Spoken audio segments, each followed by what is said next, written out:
Life has a funny way of happening in ways that you just never would have expected. And this podcast is one of those things.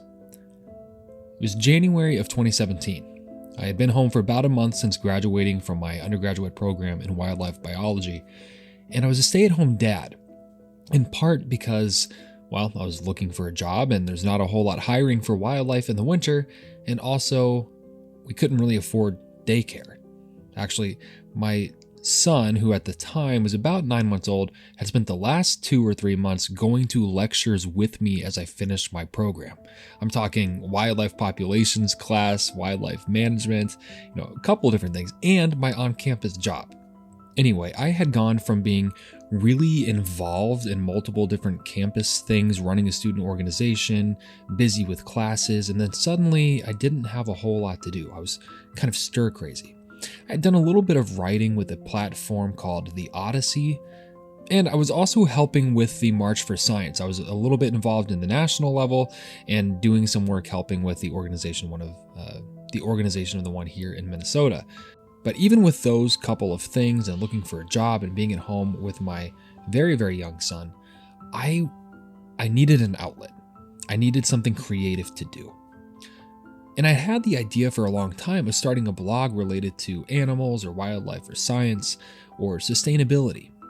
And that had been a lot of the things I had been writing about with the Odyssey. So I thought, you know what, let me start my own blog and just see what I can do with it.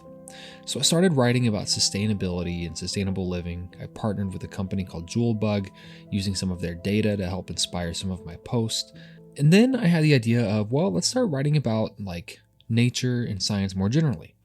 So originally I was going to do a video series. One of them, the very first one, was a history of life on Earth.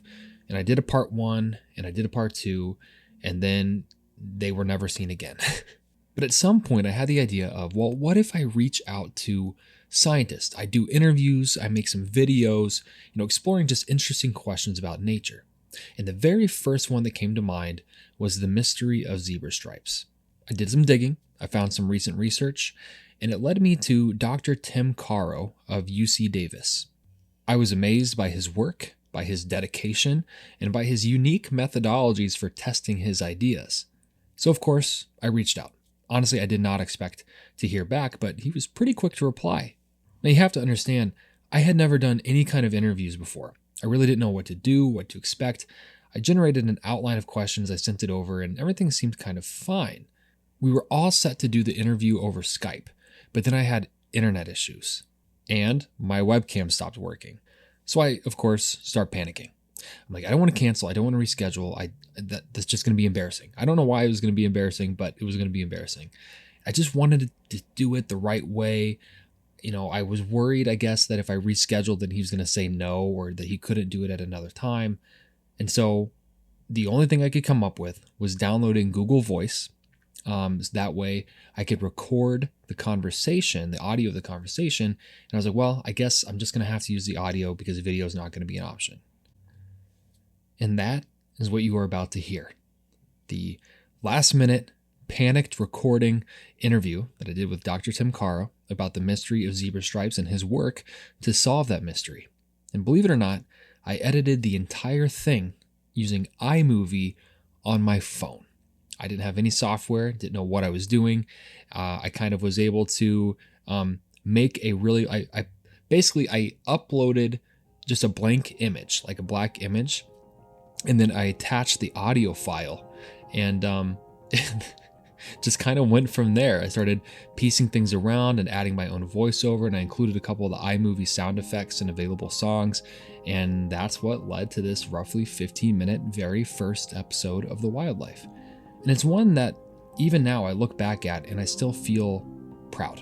I think proud because I know how it was put together, and I'm proud of how it turned out regardless of that. I also just feel like it being the first episode was really already aligned with the spirit of what the wildlife was going to eventually become, and what I'm trying to get back to doing. So, my name is Devin Boker. You are listening to The Wildlife, the mystery of zebra stripes, revisited. Hi everyone, I'm Devin Boker, and this is The Wildlife. Today we travel to Tanzania to answer a question that has plagued scientists at least since the days of Alfred Russell Wallace and Charles Darwin, and you probably haven't thought of since you were a kid. It involves stripes, a change of perspective, flies, and one very determined man.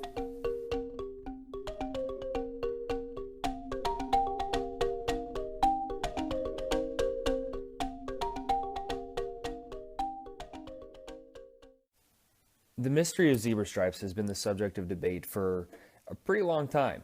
It's one of those questions that children have, kind of like, why is the sky blue? Sometimes parents know what to say, and sometimes they don't. Most commonly, parents will say something like, oh, it's for camouflage. But thanks to Dr. Caro, we finally have our answer. And the story of how he got it is pretty interesting. Hi, my name's Tim Caro. I'm a professor of wildlife biology at the University of California at Davis. That's him. The first question I had for him was, why study zebras? Well, I've been interested in the functions of animal coloration, specifically in mammals. Which sounds a bit odd because normally when you think of mammals, you don't really think of exotic colors like lizards and birds. You think of boring colors. Drab, grays, and browns, not very interesting. Not the most exciting colors. And there are a few notable exceptions like the giant panda or the giraffe. Or in this case, the zebra. Now when you think of zebras, you think of bold, contrasting stripes, the black and white, the black and white. And humans have obviously taken an interest in them. You see them everywhere from awful-looking carpets, clothes, furniture, pretty much everywhere. So that's how I got interested in looking at zebras in particular. People have been hypothesizing about what purpose zebra stripes served for a pretty long time. Charles Darwin and Alfred Russell Wallace argued about it, and I asked him about how many ideas are there about what they're for. Well, it depends how you categorize them. What does that mean? But there are about 8 or 9 major hypotheses. Those are the ones like confusion of predators. That sort of answer to confuse predators comes in many different forms. And so you can break these hypotheses down into almost 20 subheadings. And the purpose of the research that I've carried out over the last decade has been to systematically try and chip away at each of these hypotheses. Yes, you heard that right. The scientific method at its best, trial and error, over and over, trial and error, trial and error. Over the last decade, every summer he has spent in Tanzania studying each of these different ideas. To see whether they stand up to scrutiny. You see, oftentimes in science, it starts with an observation or an idea that you want to prove either right or wrong. In this case, that wasn't good enough for him. What he wanted to do was to systematically go through each and knock out every single thing that was wrong to narrow it down to what would be correct. So what I've done in this book that came out last month. That's right, I should mention, he does have a new book out, came out last month, fittingly called Zebra Stripes.